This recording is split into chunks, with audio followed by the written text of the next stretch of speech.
Welcome back. Shut up! They're applauding me.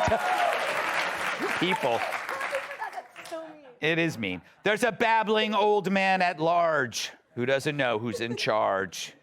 Yes, it's gaffes like this that led to one conclusion.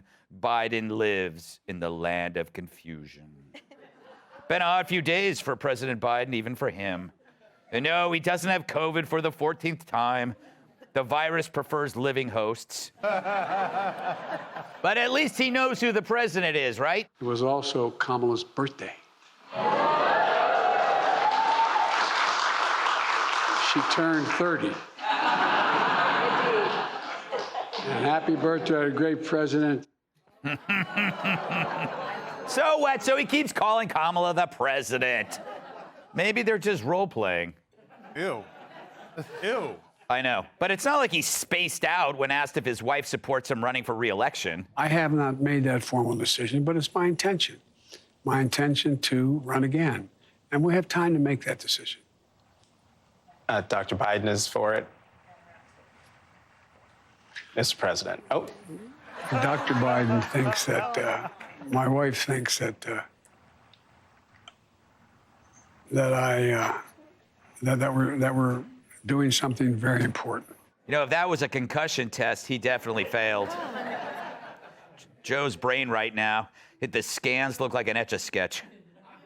But maybe it's hard to answer softballs while making one in his pants. But hey, at least he didn't get lost in the White House garden during a tree planting ceremony, right?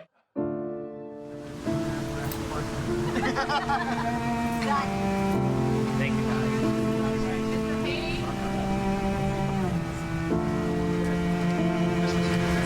This is my shirt. Oh, you going back with him?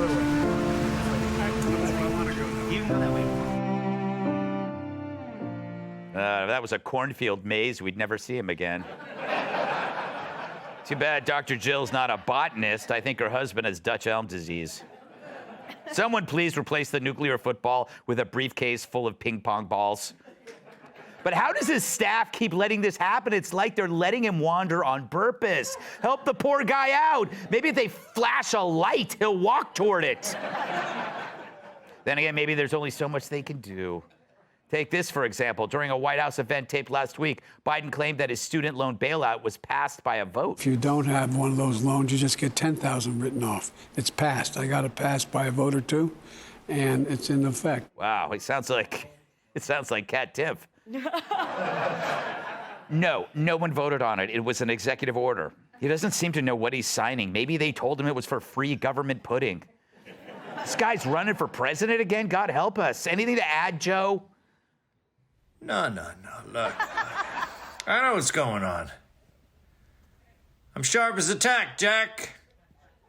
And, look, one vote, passed by one vote. My vote, that's what it is. Look, I get this, look, it's like that old joke, right? You line 10 guys up against a wall and, bartender says, Anyway, you know how that one ends. What was I saying? January 6th. January 6th!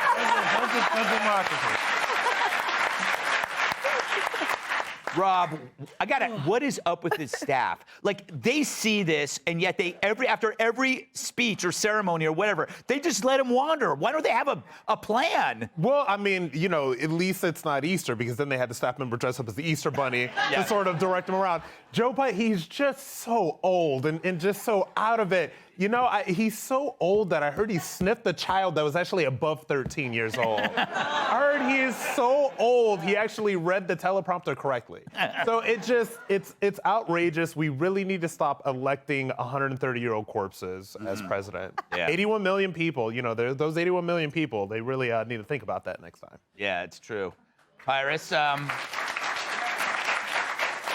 he had mentioned Kamala's name, and then he called her the president. Do you think he just forgot her name again? Like he just came? Okay, first of all, how dare you expect him to connect two paragraphs, Gutfeld?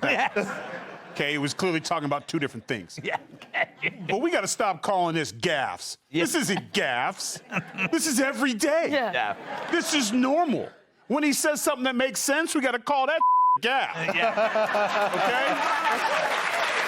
That's number one.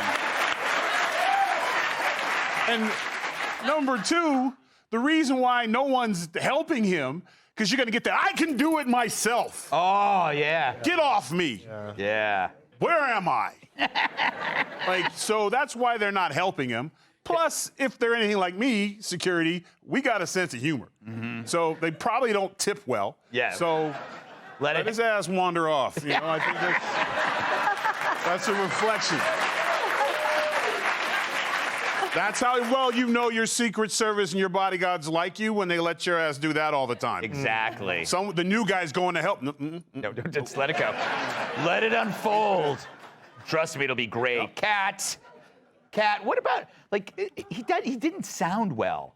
No, I know you, that concussion test thing, you said you're making a joke. I actually think that's not a bad idea. Yeah. Yeah. He won't take questions after he gives a speech. What if we're like, okay, we'll give that up, concussion test. Yeah. After every single speech.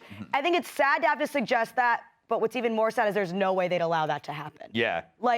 All politicians lie. This politician, we're like, does he know he's lying? Yeah. You can't even really call him a liar because you don't know if he knows where he is anymore at this point. Yeah. Like Tyler said, it's like every time. Yep. It's getting worse. And Emily says he's going to run again, but maybe they just haven't told him he's not running. Well, even It's like taking Grandpa's car keys away. Totally. It's like, you can't run anymore. We're going to take your whatever it is that you would take. Well, even if they told him, he would forget it 2 seconds later. So you remember I used to be an EMT. There's the alert and oriented ×4, right? It's the test you ask someone to make sure that they're conscious. And there's 4 questions. It's basically like, do they know who they are, where they are, approximate time and date, and what's happening? Ironically, one of the questions is, like, who's the president? So literally, if you were to ask him, give him the AO ×4, he would fail every question because he certainly doesn't know who he is or where he is or what time of day it is or approximately what is happening or who the president is. But you know what he knows enough to do? He knows enough to say full sentences like, no serious guys until you're 30, as he sniffs a little girl's hair. So to me, he's dead and also disgusting. You, I forgot, you were an EMT? Yeah. Oh, wow, that must have been fun, huh? Where were you? It was when I lived in Stinson Beach. I'm sorry. Could you imagine that? Like, I'm in a car accident dying. So when you do this, just let me go. Go. I'm not answering. I bet you were good. I know you were. I can do CPR. I can do CPR right now. I can punch your chest. I don't know what I'm going to be doing right now. But we gotta go. What are you doing? Hold on. Am I holding my hand? What am I doing? Anyway, you got to go. Hey, Sean Hannity here. Hey, click here to subscribe to Fox News YouTube page and catch our hottest interviews and most compelling analysis. You will not get it anywhere else.